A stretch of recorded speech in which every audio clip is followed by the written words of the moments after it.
Lonzo go anywhere he want to and don't have no problem. From City Hall to Compton to the downtown LA and the damn garment district of Skid Row. I got friends on Skid. I got poppy people on Skid Row. What's up, Lonzo? So, hey, but because I have the freedom to go to these different places without having to look over my shoulder means a lot. Means I ain't gonna say it means more than money, but it means an awful lot, man. Yeah, it means an awful lot. Yeah. Let's do this, Lonzo. Before we continue, I'm gonna ask everybody to hit that like button. If you haven't already, please smash that like button. And if this is your first time joining the channel and you like what you hear, please hit that subscribe button. You are tuned into N.W.A. Stories with Alonzo Williams, the godfather of West Coast hip hop. I am Dusty Vision. We do appreciate you bringing in the new year with us. We wish you all a great 2025. I would love to give you another lyric, Lonzo, and we're gonna do this. Go ahead. 1 second. Ask that person this right here. Kool Herc invented hip hop. Who gave him some money? All the folks that ever came out of hip hop, he's credited with discovering hip hop, creating hip hop. Who you know, LL, Ron, whoever, who just cut him a check for him? I appreciate you, bam. If it did, it didn't make the news. Damn, that's a good point. It didn't make the news. That generation was not like that, man. This is a pretty kind of a selfish generation. They don't think about that, to my knowledge. Okay, when Kool Herc, it was an auction a year or so ago, and Kool Herc sold his archives. He made almost $1 million. I don't know who bought it, but it wasn't nobody. You know, he had to sell it because my man, I saw him at the Grammys. He needs some help. He needs assistance walking. So I think somebody else had to have a GoFundMe or a fundraiser for old school hip hop players. Okay, when you got a bunch of cats who, man, he take this meal ticket, take this half meal ticket right off of my taxes or whatever the case may be. They don't do that. They don't do that. I ain't never seen that. I think you got out of jail, here cut him a check. Brother, get out of jail. Hey, man, take this right here for the homies. But a brother that put work in the game, they don't do that, man. So if it's not a common practice, why is it uncommon for it not to happen to me? It's not a common practice. It's not a common practice. I've never heard anybody do that before. If you know somebody did that before, passing out checks to old school players, let me know. Let me know. Be first in line, and well deserved at that. But that's a great point about King Herc, man. I mean, yeah, these old school players get no love. They got no love. I mean, a lot of them unfortunately are broke. Let's keep it real. Like that really sucks. We didn't get the money these guys got. We did all the grinding. We chopped all the bush. They came in behind us. The road was already paved. All they had to do was put some wheels on the car and start shining. Okay, and I don't know nobody that ever looked back and said, "Hey, man, drop that on you right quick, homie. Good looking out for the game." I can't recall that. I ain't never seen that. I ain't never that press release. I ain't never heard that news blast or that. I ain't heard nothing go viral like that. Now I know Cat Williams. Here's something I do know for sure.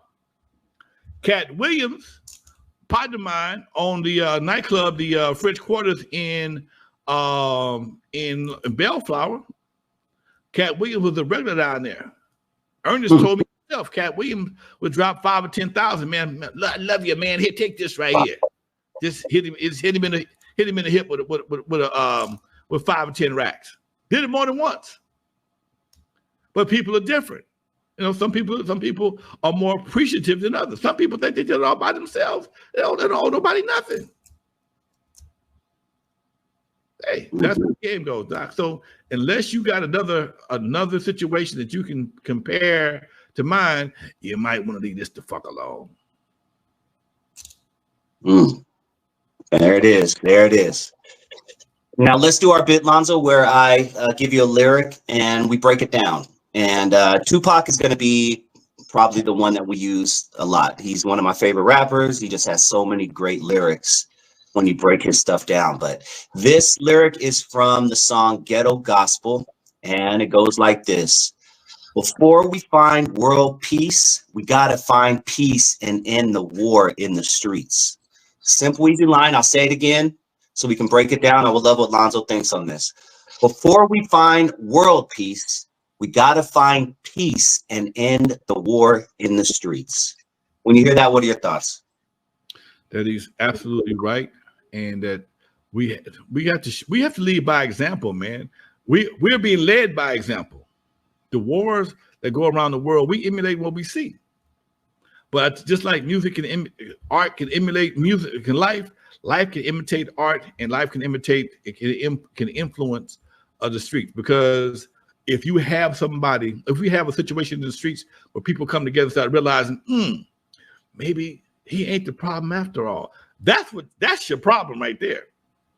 Once you realize that this brother next to you ain't the problem, you're gonna figure out what the problem is, and now you got a new problem, and the problem got a problem. If you understand what I mean, okay? It ain't the brother next to you, it ain't the brother in the cross around the corner, around the block. It's just y'all are in the same proximity of each other, and y'all easy targets for each other. The people that's really causing the problem are folks that you'll never know their names.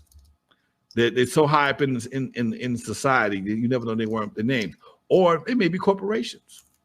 Don't get me canceled on YouTube, man. Corporate, man.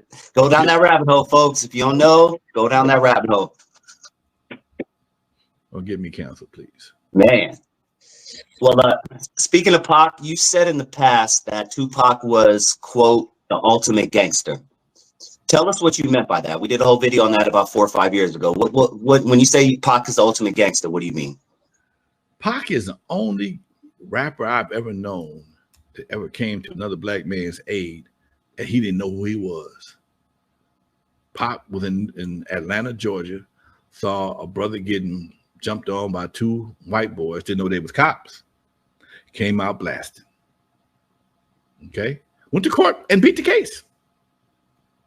I ain't heard nobody else do nothing like this. He was riding down the street, saw the brother getting beat, and decided he gonna come to his rescue. Who does that? Tupac.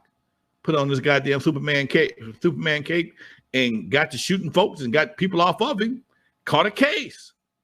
And because the 2 guys never identified themselves, he beat the case. That made him arch enemy number 1 in the eyes of all police. All police. That's real talk. Now, folks talk a lot of shit in their music. I ain't never heard nobody doing that. Now, you shoot at another brother, but I'm not commending him for shooting at no white people. But I'm just saying he saw a brother in need and he came to his aid. Nowadays, brothers break out this camera and watch him get his ass whooped. He'll watch that same dude, but get beat about. I got you, man. I got you. I got you. Hold still. You gotta focus. You gotta focus. Hold on. Like, come on, man. Put that camera down and get these fools up off me, man. Please. Yeah, that makes a lot of sense. You know, I just watched it again for the first time in a very long time, but compared to Straight Outta Compton, what were your thoughts on the Tupac biopic?